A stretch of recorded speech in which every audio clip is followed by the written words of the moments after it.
오늘 이 말씀도 신앙의 사람들에게 가장 일반적인 은혜의 이유가 되는 부분이라고 저는 믿습니다.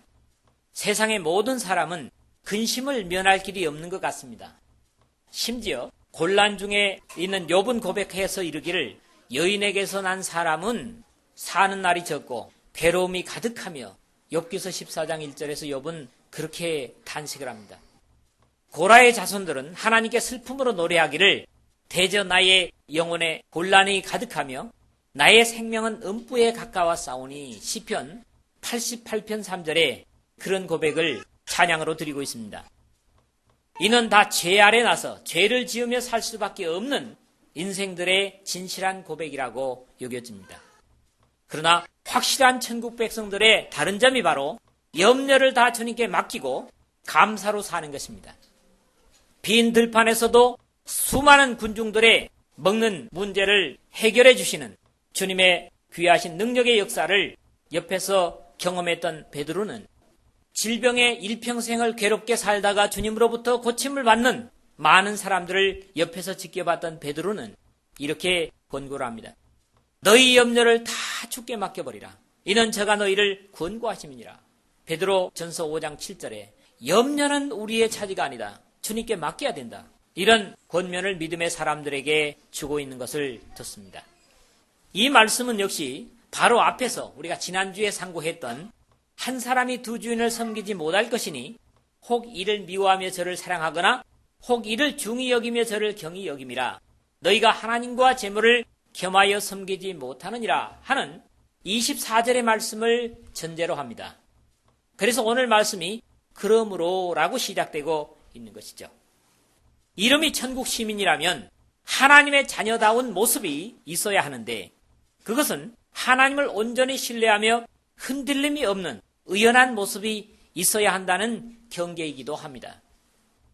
옛날부터 큰 나라의 왕자나 공주는 그 왕국에 어울리는 위엄이 있었고 그 위엄을 갖추기까지 여러 부분에서 훈련과 예법을 익혔던 것들을 봅니다. 우리는 계속 천국 시민의 헌장을 공부함에 있어서 오늘 본문은 하늘나라의 백성의 마음이 나눠짐에 대해서 경계를 주고 있는 교훈이라고 봅니다. 염려는 절대로 천국 시민의 몫이 아닙니다. 그러나 이 말씀에서 경계해야 되는 것은 될 대로 되라 하는 식의 삶의 게으름과 방치를 합리화하는 것에 대한 경계도 역시 같이 주고 있는 것을 읽습니다. 자칫하면 새와 들꽃의 비유를 아무것도 하지 않아도 하나님께서 책임지실 것이라는 오해의 소지에서 그렇습니다. 이 말씀을 상고할 때마다 언급하는 것이지만은 나뭇가지나 둥지에 앉아있는 새가 아니라 공중의 새와 정원에서 사람들에게 길러지고 양육되는 그런 백합화가 아니라 스스로 견디고 자라가는 들의 백합화에 게으름의 경계를 더하고 있는 것으로 이해를 합니다. 오늘도 이 말씀을 한 4가지 정도로 생각을 했으면 합니다. 첫째로는 염려하지 말라는 당부의 말씀이 전체 문맥의 주제입니다. 오늘 25절 그리고 31절 34절 보면 그러므로 내가 너희에게 이르노니 목숨을 위하여 무엇을 먹을까 무엇을 마실까 몸을 위하여 무엇을 입을까 염려하지 말라. 목숨이 음식보다 중하지 아니하며 몸이 의복보다 중하지 아니하냐. 31절에 그러므로 염려하여 이르기를 무엇을 먹을까 무엇을 마실까 무엇을 입을까 하지 말라. 34절에 그러므로 내일 일을 위하여 염려하지 말라. 내일 일은 내일 염려할 것이요 한날 괴로움은 그날의 족하니라 그랬습니다. 오늘 우리가 읽은 성경 본문에는 27절 또 한 번 그리고 28절을 포함해서 무려 5번이나 염려라는 말씀이 부정적인 형태로 나타나고 있습니다. 계속 같은 말을 반복하게 되면 뭐가 돼요? 이게 암시가 돼요. 그렇죠? 여기 쓰이고 있는 염려라고 하는 말씀이 좀 우리가 생각하는 염려하고 의미가 다르기 때문에 뜻을 좀 이해했으면 합니다. 메림나오라는 말입니다. 이 말은 본래 메리조라는 말에서 온 말인데 메리조라는 말의 의미가 뭐냐면 나누다, 분리하다, 다르다 그런 말에서 왔다고 하는 것이 이 염려라는 말을 이해하는 대부분의 주경학자들의 의견입니다. 분리된 마음은 평안치 못하고 늘 갈등하며 혼란하게 되어 있습니다. 하늘나라의 백성이 천국과 세상 사이에서 갈등한다면 결코 행복할 수 없을 것입니다. 세상 속에서조차 일편단심 민들레를 찬양하면서도 많은 사람들은 근심으로 세상 속에서조차 모든 귀중한 날들을 괴로워하고 허비해버리는 그런 경우가 많음을 봅니다. 늘 지내놓고 돌아보면서 또 쓸데없는 염려를 했구나. 그런 생각 때문에 하나님께 그리고 자신과 이웃에게 미안한 생각을 하는 것을 우리는 봅니다. 그럼에도 불구하고 시도 때도 없이 우리는 염려에 붙잡혀서 시간을 소비하는 그런 많은 사람들을 보고 있는 것입니다. 그러나 천국 백성이라면 세상과 천국 사이에서 갈등하는 모습은 마귀가 기뻐하고 조롱하는 그런 모습일 뿐입니다. 찬송가 82장 3절이 바로 그런 것들을 빗댄 거죠. 길도 없이 거친 넓은 들에서 갈 길 못 찾아 애쓰며 이리저리로 헤매는 내 모양 저 원수 조롱하도다. 우리가 염려하고 하늘과 이 세상 속에서 갈등할 때 그것을 가장 즐기고 기뻐할 수 있는 대상은 누구냐? 마귀 사탄이라는 거죠. 우리가 마귀 사탄에게 기쁨을 줬어야 되겠습니까? 우리의 마음이 혼란하고 나눠지는 것은 결코 하나님께서 원하시는 모습이 아닙니다. 마가복음 12장 30절에 내 마음을 다하고 목숨을 다하고 뜻을 다하고 힘을 다하여 주 너의 하나님을 사랑하라 하신 것이요. 이 말씀이 물론 마태복음 22장 37절에도 있죠.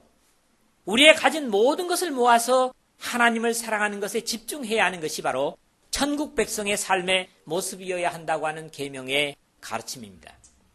이 제목에서 두 제목을 다시 나누겠는데, 첫째는 목숨을 위하여 하는 염려가 있습니다. 목숨을 위하여 무엇을 먹을까, 무엇을 마실까 염려하지 말라 그랬어요.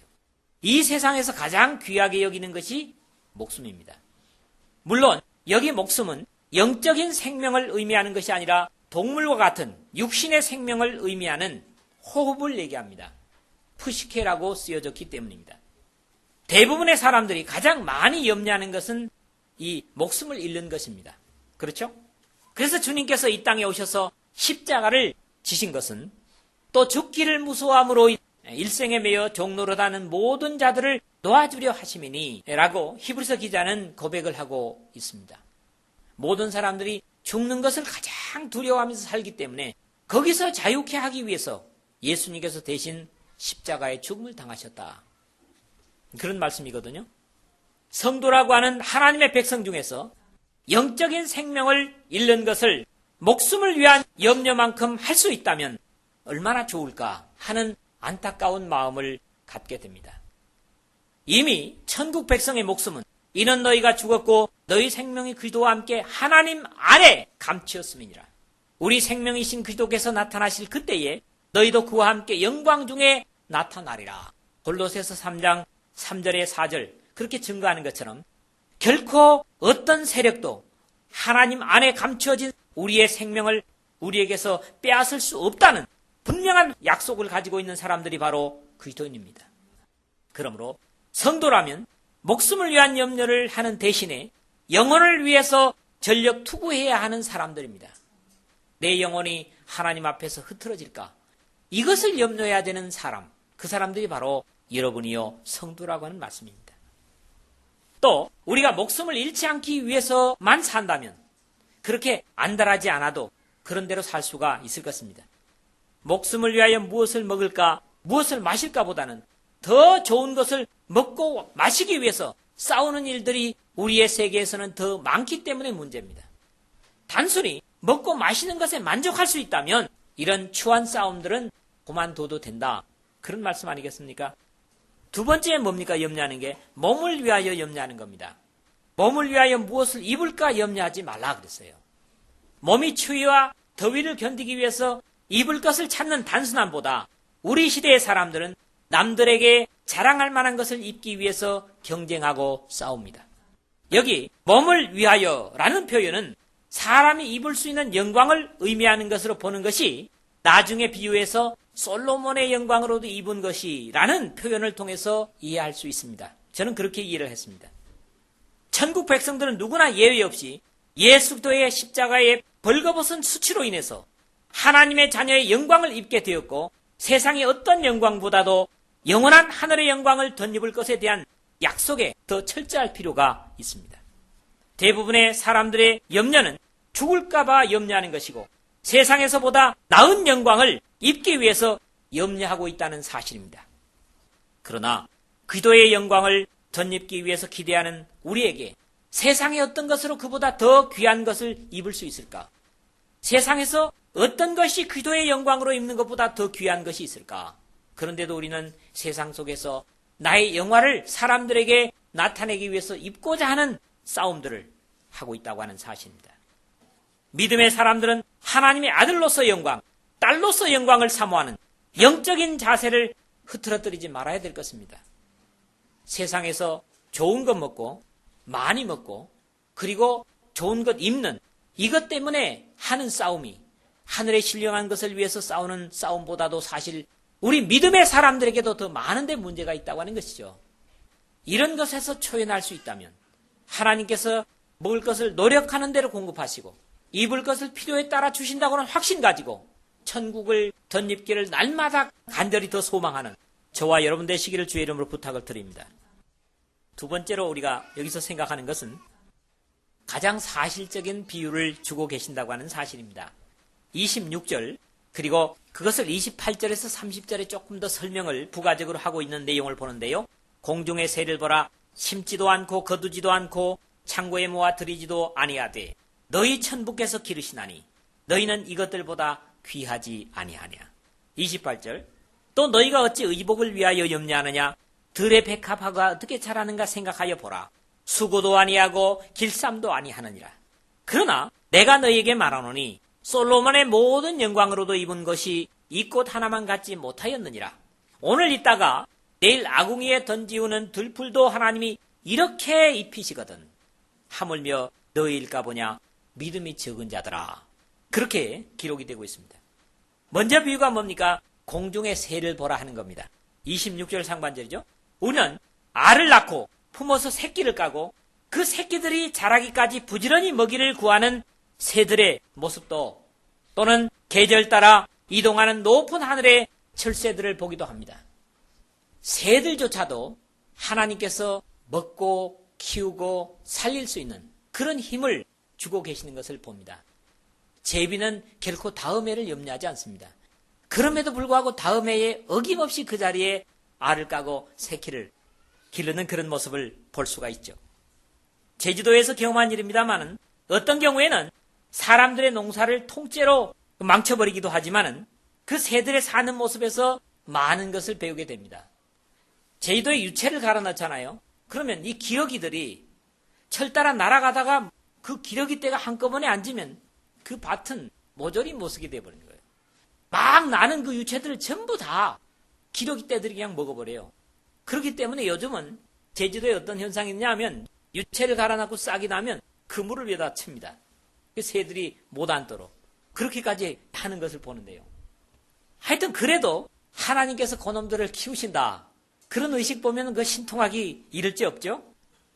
이 새들이나 짐승들의 특징은 절대로 지나치게 먹을 것을 모으거나 지나치게 먹지 않는다는 것입니다. 우리 사람만이 필요 이상으로 남의 것이라도 빼앗아 모으고 지나치게 포식하여 병을 부르는 그런 어리석은 삶을 사는 것이 우리 인간입니다. 특히 여기 새를 보라 한 것의 의미를 음미해 볼 필요가 있다고 생각을 합니다. 여기 새를 보라 하는 말이 주의 깊게 관찰하다 또는 자세히 분별하다 그런 뜻을 가지는 말입니다. 새들의 사는 것을 주의 깊게 보라 그런 당부의 말씀이죠. 짐승들의 단순한 삶이 우리 사람들의 모범이 되는 것입니다. 두 번째로는 들의 백합화가 어떻게 자라는가 생각하여 보라. 28절 29절 그랬죠? 또 너희가 어찌 의복을 위하여 염려하느냐. 들의 백합화가 어떻게 자라는가 생각하여 보라. 수고도 아니하고 길쌈도 아니하느니라. 그러나 내가 너에게 말하노니 솔로몬의 모든 영광으로도 입은 것이 이 꽃 하나만 갖지 못하였느니라. 그렇죠. 어려서 여름철이면 벼랑 위에나 산모퉁이에서 아무렇게나 나서 꽃을 피우는 나리꽃의 그 아름다움을 보고 저는 감탄한 경험이 많습니다. 이 나리가요, 하늘나리, 그 다음에 중나리, 땅나리라는 게 있어요. 그 왜냐하면요, 하늘을 보고 피어 있는 거는 하늘나리라 그럽니다. 그리고 하늘도 아니고 땅도 아닌 중간을 보고 핀 걸 중나리라고 그래요. 그 다음에 땅을 보고 꽃송이를 이렇게 숙인 걸 갖다가 땅나리라고 그럽니다. 근데 나리꽃은 대개 보면 벼랑 부근에 있다고요. 바위가에 있어요. 그런데 그 꽃이 얼마나 아름다운지 몰라요, 색깔이. 근데 그걸 누가 거기다 심어놓은 것도 아니에요. 그런 걸 보면 참 신기하다는 그런 생각을 많이 했는데요. 예수님 당시에 이스라엘 지천에 피어있는 들꽃이나 베어서 말려서 땔감으로 태우는 들풀들은 절대로 다른 것들에 봐주고 안 봐주고에 상관없이 있는 그곳에서 한철 영광을 입고 쓰러져 겨울이면은 흔적도 없이 사라지고 이듬해에는 또 그 자리에 어김없이 꽃을 피웁니다. 야생화의 아름다움은 아무리 봐도 실증이 나지 않는 것입니다. 솔로몬과의 차이는 바로 거기에 있을 것이다. 저는 그렇게 이해를 했습니다.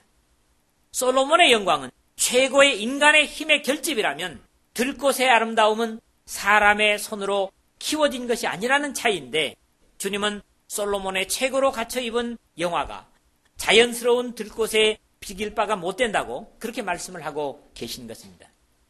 역시 여기서도 들의 백합화가 어떻게 자라는가 생각하여 보라 하는 겁니다. 앞에서는 뭐예요? 새들의 사는 모습을 주의 깊게 보라, 그런 의미라 그랬죠?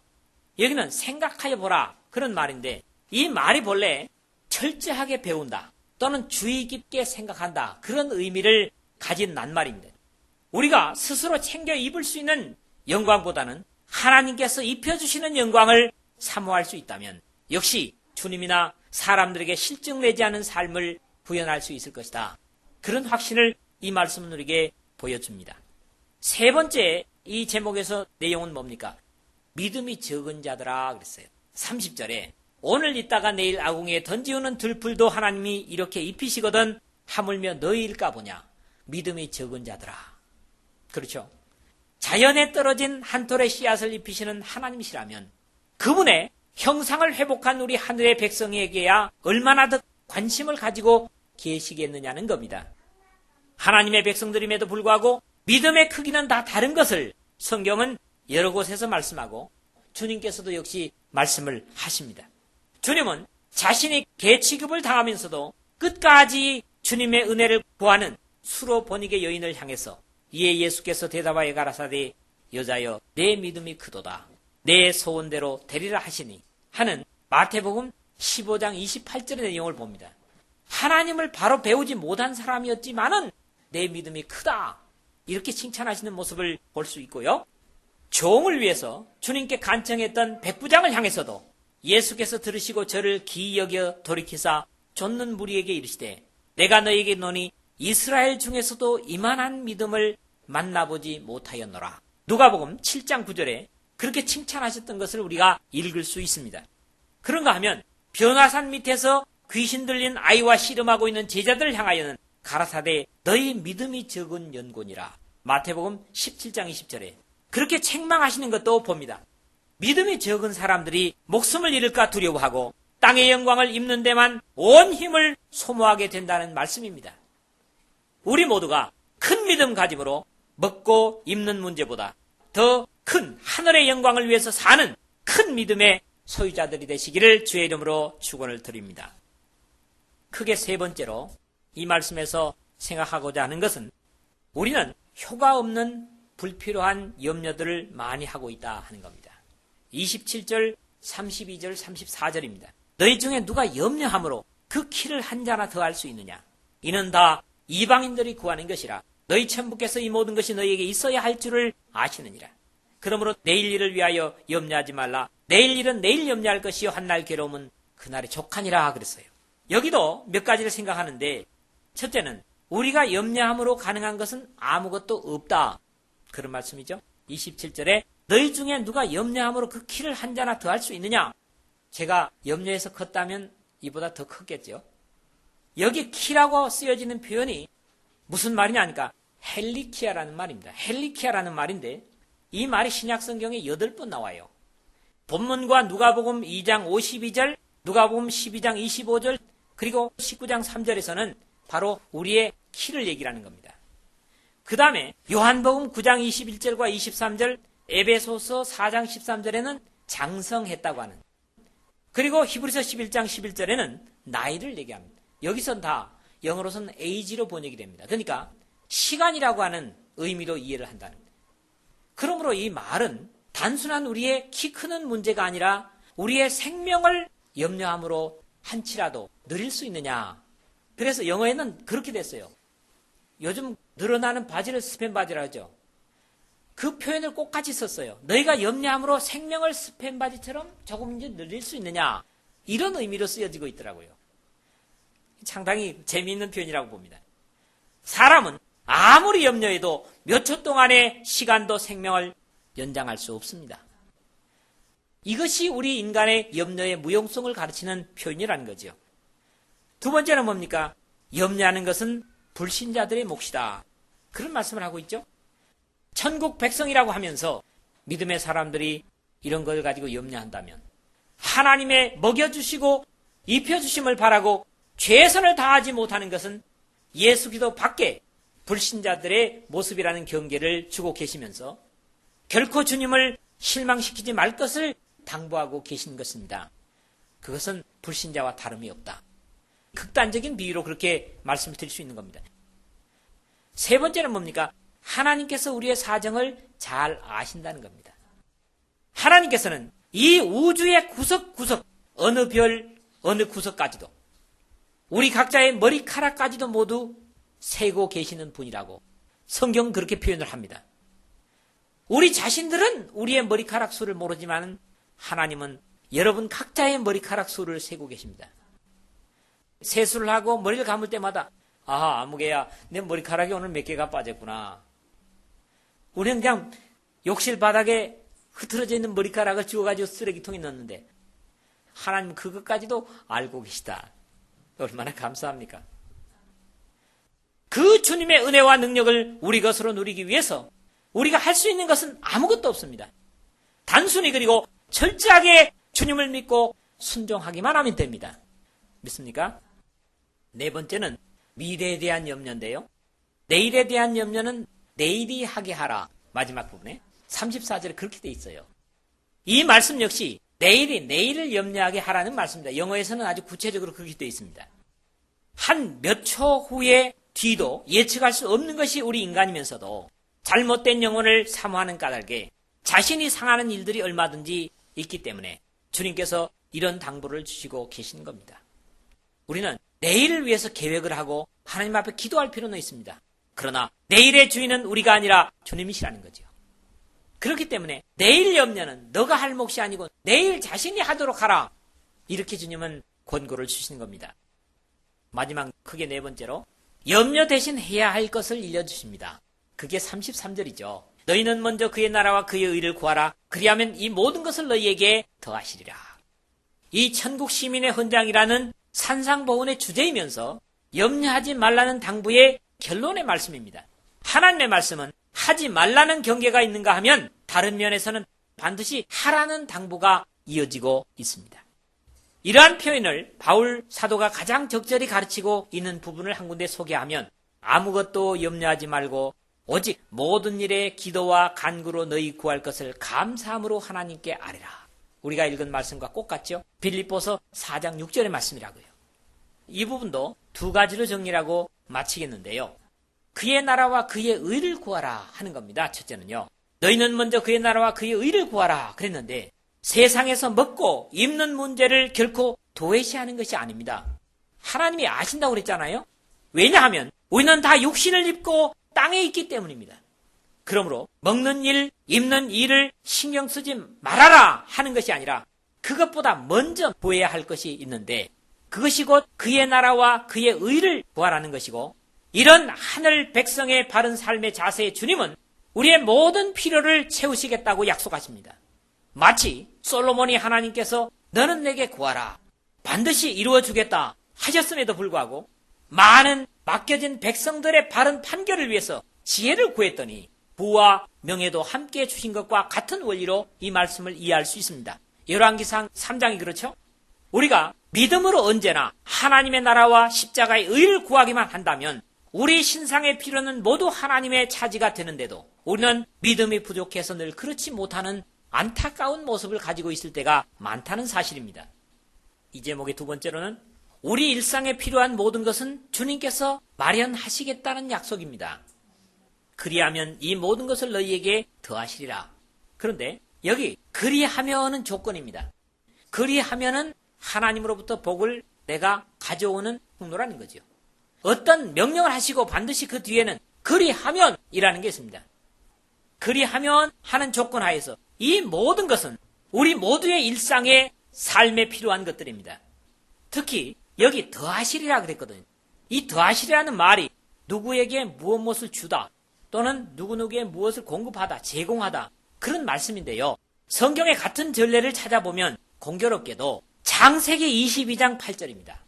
아브라함이 가로되 아들아 번제할 어린 양은 하나님이 자기를 위하여 친히 준비하시리라 하는 확신을 이삭에게 주면서 그 할 수 없는 하나님의 명령을 준행하는 아브라함을 봅니다. 그리고 14절에 보면요. 아브라함이 그 땅 이름을 여호와 이레라 하였으므로 오늘까지 사람들이 이르기를 여호와의 산에서 준비되리라 하더라 하는 유명한 일화를 예로 들 수 있습니다. 아브라함은 하나님께서 친히 자신을 위해서 준비하실 것이다. 이 영어로 쓰인 게 뭡니까? provide입니다. 근데 여기에 쓰인 게 바로 provide예요. 그리고 그런 믿음을 가지고 이삭을 드렸더니 정말로 하나님께서 수풀에 뿌리 걸린 양을 준비해 주셨잖아요. 그래서 아브라함은 그것을 돌아보면서 여호와 이레라는 유명한 말을 우리에게 남긴 겁니다. 여호와 이레는 먼 역사의 얘기, 아브라함의 얘기뿐만 아니라 우리 믿음으로 사는 여러분들의 얘기가 될 수 있다는 것이죠. 신약 성경에서는 마가복음 10장 29절 30절에 보니까 예수께서 가라사대 내가 진실로 너에게 있노니 나와 및 복음을 위하여 집이나 형제나 자매나 어미나 아비나 자식이나 전토를 벌인 자는 여기까지가 뭐예요? 그리하면이죠. 그 다음에 거기에 대한 약속이 금세에 있어 집과 형제와 자매와 모친과 자식과 전토를 100배나 받되 핍박을 겸하여 받고 내세의 영생을 받지 못할 자가 없느니라. 누가복음 18장 29절 30절에 같은 약속의 내용을 읽게 됩니다. 우리가 진정으로 염려해야 될 것은 그럼 뭡니까? 도대체 염려하지 말라. 그래서 저는 우리가 정말로 믿음의 사람들로서 천국 백성으로서 염려해야 될 게 무엇인가를 살펴봤습니다. 주로 이런 것더라고요. 왜 나는 하나님의 말씀에 확신을 갖지 못하는가? 염려해야 됩니다. 왜 나는 하나님의 명령에 철저하지 못하는가? 염려해야 됩니다. 왜 믿음이 자라지 못하는가? 염려해야 됩니다. 왜 말씀대로 살지 못하는가? 염려해야 됩니다. 왜 나는 노아와 아브라함과 이삭과 야곱과 같이 믿음으로 살지 못하는 것일까? 늘 고민하고 근심해야만 합니다. 바울은 격려하기를 하나님의 뜻대로 하는 근심은 후회할 것이 없는 구원에 이르게 하는 회개를 이루는 것이라고 했습니다. 제가 제시한 이런 염려들은 바로 하나님의 뜻대로 하는 염려들입니다. 그것은 회개할 것이 없는 구원을 여러분들에게 이룰 것이라고 약속하는 겁니다. 여러분 모두가 먹고 입는 문제로 염려하는 대신에 먼저 그의 나라와 그의 의를 구함으로 우리의 모든 영육의 필요를 우리의 하늘 아버지께서 채우시는 은혜를 경험하는 천국 시민의 모습으로 살기를 우리의 복되신 이름 예수 그리스도의 이름으로 간절히 축원을 드립니다.